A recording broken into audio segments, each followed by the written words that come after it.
Back in 1903, deep in Clifton, there used to be an asylum buried deep within the wilderness of Clifton. Pretty soon after the Civil War, people started inhabiting the area, population-wise around 300 or so. It was a very small town. Nonetheless, people didn't like the idea about having an asylum miles down the road. So they all got together and signed a petition stating for the asylum to relocate elsewhere. The petition passed and a new asylum was built, which is now known as Lorton Prison, a temporary facility for convicts to stay in until they are appropriately sentenced. In the autumn of 1904, the convicts were gathered and piled into the bus which was to transport them to Lorton.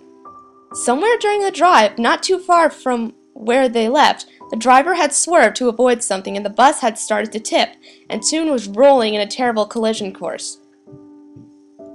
Most of the convicts were injured but had managed to escape the bus and had fled into the night towards the woods. The next morning, a local police investigation had begun, and they had begun rounding up the escaped convicts. Hours turned into days, days into weeks, and weeks into months. Everyone was recovered after 4 months, except for 2 people, Marcus A. Wolster and Douglas J. Griffin. During the search for both men, the police randomly found dead rabbits, half-eaten and dismembered every now and then along their search. Finally, they were to find Marcus, dead by the Fairfax Station Bridge, now known as Bunnyman's Bridge. In his hand, he held a man-made hammer-slash-knife-like tool, made with a sharp rock and a pretty sturdy branch as a handle. They thought nothing of it and didn't care how he died, only that he was apprehended and they no longer had to worry about him. They had a name for Marcus, but later on they would realize they had named the wrong person the Bunnyman. Still searching for Douglas, they kept on finding dead, half-eaten rabbits every so often while the search went on. Eventually, they were to name Douglas the Bunnyman from then on. 3 months passed by and the police had given up their search by April 7th, 1905. Everybody assumed the Bunnyman was dead by now, if not gone. So they went on with their small-town lives. Come October, people started seeing dead bunnies reappearing out of the blue and starting to fear the unseen. Halloween night came around, and as usual, a bunch of kids had gone over to the bridge that night to drink and do whatever kids their age in the 1900s did. Midnight came around within minutes, and most of the kids had left. Only 3 of them remained at the bridge. Exactly at midnight, a bright light supposedly came from the bridge, right where the kids were. Less than a few seconds later, they were all dead. Throats slashed, and the same type of tool was found next to the other escapee, Marcus. Not only were their throats slashed, but they were cut up and down their chests, gutted like fish. The Bunnyman then hung both of the boys from one end of a bridge with rope around their necks, hanging from the overpass with their legs dangling in view of any passing cars. The girl was hung the same way on the other side of the bridge. This happened on Halloween in 1905. After that, they didn't see or hear anything from him for another year. Halloween 1906 was approaching, and parents as well as teens in Clifton still remember the incident that had occurred 1 year ago at the bridge. His bridge. Bunnyman's Bridge. That night, 7 teens were left remaining right before midnight at the bridge.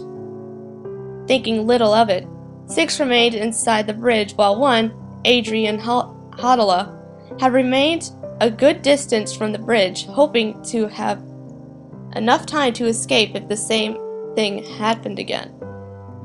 She was the only one to witness this. A dim light walking the railroad track just before midnight, stopping right above the bridge at midnight, then disappearing at the same time that a bright flash was inside the bridge. She heard the deafening sound of terrified screaming coming from inside the bridge that lasted only seconds. Moments later, they were all hung from the edge of the bridge, in the same way as the corpses a year earlier. Horrified, she ran home. She didn't tell of everything she saw, just spattered words here and there that some of the folk put together to come up with her story. No one understood it, or even believed her. They charged her with the people's murders and locked her up in the asylum of Lorton. In 1913, the same thing happened with 9 teenagers, this time Halloween night again. Adam was still locked up. They dropped her sentence, but it was too late. The insanity had finally conquered her. Even if she was released, she was far too gone to have a decent life. So she spent her remaining years in the asylum until she finally died in 1953 of shock.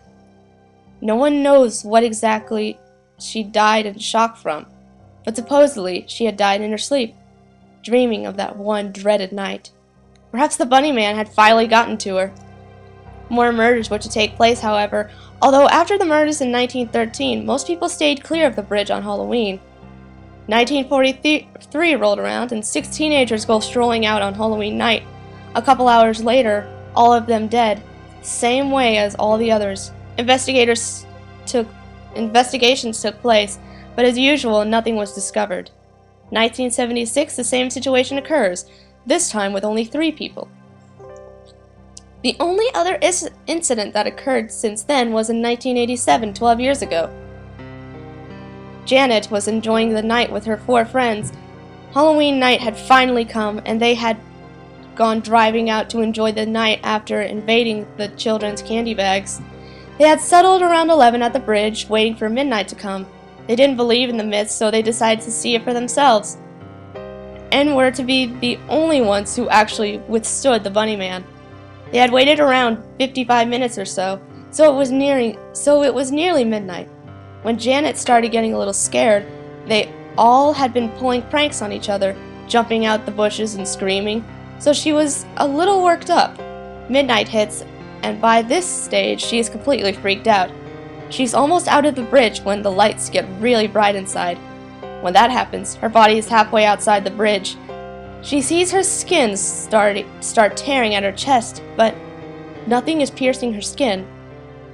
She manages finally to exit the bridge. Completely horrified, she hits a hanging body and knocks herself out. When she awakes, she discovers that she has been bleeding. She was lucky that the cut had just started and wasn't very bad at all. She left and never returned to the bridge again. She has been sitting on a swinging bench on her balcony every morning, just staring in the direction towards the bridge a couple of miles down. To this day, you could still find her on that bench every morning. From then on, the story dwells untouched and unmoved.